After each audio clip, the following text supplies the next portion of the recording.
Warning, this is part 2 of this video.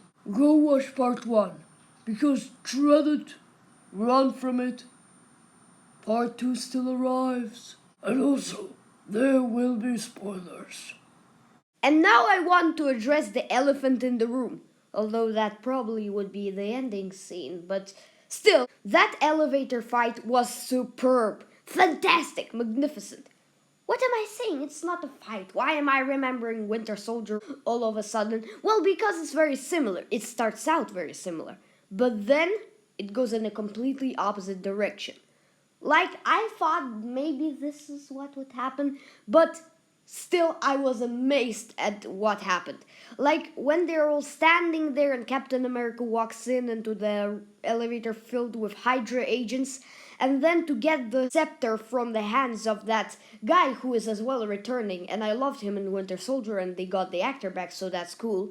And he just says, "Hail Hydra," because he knows they're Hydra, and now they believe that he's part of Hydra, and they just give him the scepter. That was superb, that was fantastic, that was phenomenal screenwriting, that was a great flashback to Winter Soldier, that was a great subversion of expectations, but was also the perfect thing to do, and that fit perfectly into the narrative. That was great! And I know most of you are probably waiting, when is he gonna speak about that final battle? It's gonna be very soon, I promise, but first we must talk about Nebula, because Nebula was quite a strange character in this. The thing is, I never liked her in the previous movies. I think she was by far the weakest of the first Guardians movie, the weakest of the second Guardians movie, not the weakest of Infinity War, but still quite weak, but she did rise up a lot in this movie. They gave her much more of a character arc, much more of a story behind her, and just gave her much more of a personality, and showed how the two Nebulas are different. However, the thing that I found kind of like, not negative, just very controversial, I'd say.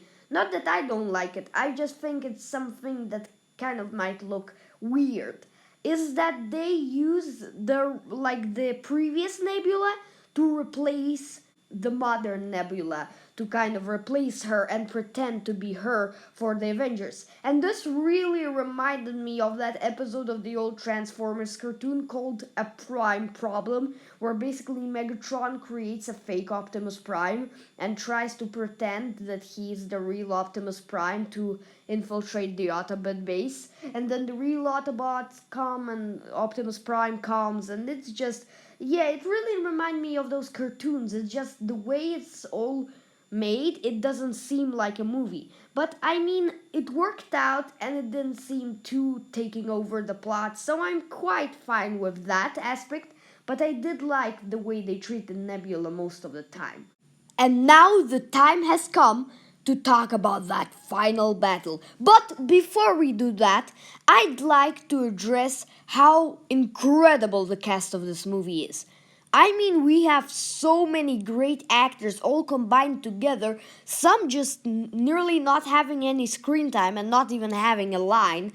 But still, it was worth it. We actually have a lot of them. Like, we have Robert Downey Jr. as Iron Man, Chris Evans as Steve Rogers, hey Mark Ruffalo, as the Hulk, Tom Holland as Peter Parker, Benedict Cumberbatch as Doctor Strange, Michael Douglas as Hank Pym, Evangeline Lilly as the Wasp, Samuel Jackson as Nick Fury, Taika Waititi as Korg, Josh Brolin as Thanos, and so much more. The cast is so large and every actor is so talented that I'm literally just like, oh my god, this MCU had nearly all of the great actors in it.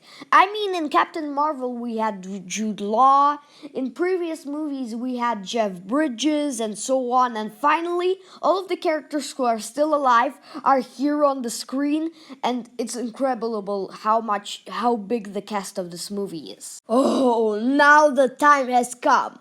And now I'm not gonna just like subvert your expectations and I'm gonna say, oh, we're not gonna talk about the battles right now because the time has come, because this battle was so good. It was so epic. It was superb. It was perfect. And let us just talk about why it is so in detail.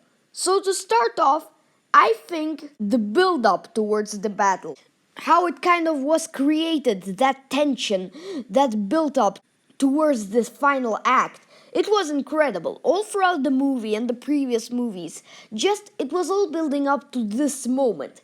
And this movie really stretched it, but now that this moment came, it felt so like we deserved it. It felt like such a great payoff, such an incredible part. With all these characters coming together and fighting, it really amazed me how they were able to create it. First of all, it's very nostalgic how it happens. We see all our characters who we grew to love throughout the movies be on screen together, be as a team, and defeat this ultimate evil that is Thanos, Ebony Maw, Corvus Glaive, and all the others. Then I also really like how they didn't put all the characters together but slowly build them up. So they start off with T'Challa and others, which was surprising, but I think it fit well. Then they have Doctor Strange, then they have Wong, then they have the Asgardians, and so on, and they slowly come together, and we realize how large of a team this is, how large the MCU actually is, even if we didn't realize that before. And I think that's something this movie does incredibly well. I also think that a great part of this scene, which it would not be without, it would be cool, but still, is the music. The music for this scene, as well for the rest of the movie, was composed by Alan Silvestri. Now, I was never really a big fan of his music. Like, there were some impressive soundtracks, but then there were also, like, Thanos' theme did not impress me at all. But this is certainly a masterpiece. I think it is something that should be played in concerts. It just is so good, and I like how he doesn't get into the Avengers theme immediately, but stretches it, but in a very right way. I know what it's like to lose all parentheses. To feel so desperately that you'll have 1,000 subscribers, yet to fail nonetheless.